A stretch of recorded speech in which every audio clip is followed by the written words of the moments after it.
Regarde. Sarralbe est connue pour être une commune qui héberge de nombreuses cigognes, et cette réputation n'est pas usurpée. On le constate encore cette année, sur les toits ou dans les arbres, on dénombre pas moins de 31 nids. Là, maintenant, on commence à passer le cap de 30 couples. Ça fait quand même beaucoup. 30 couples, ça fait, en comptant 3 cigognos chacun, ça fait quand même beaucoup de monde. Il va falloir les nourrir.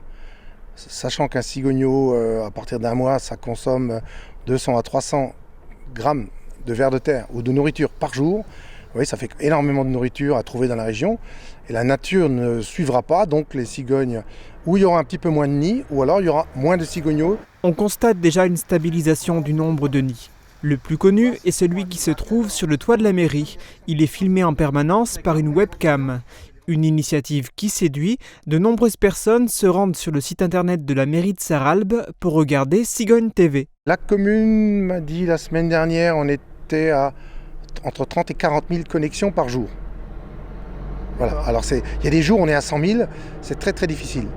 Dès qu'il y a quelque chose de spécial, les connexions explosent. Il y a une dizaine de jours, l'éclosion des œufs et la naissance des cigognos ont créé le buzz.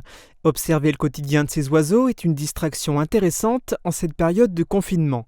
Les événements heureux ont ravi les internautes, les épisodes malheureux les ont désolés. La nature est parfois cruelle. Il y avait 5 œufs, mais il y a eu que 3 cigognos. Je ne sais même plus combien il y en a. Il y a eu 3 cigognos. Sur les 3 cigognos, normalement, ils devraient aller à terme, donc à l'envol.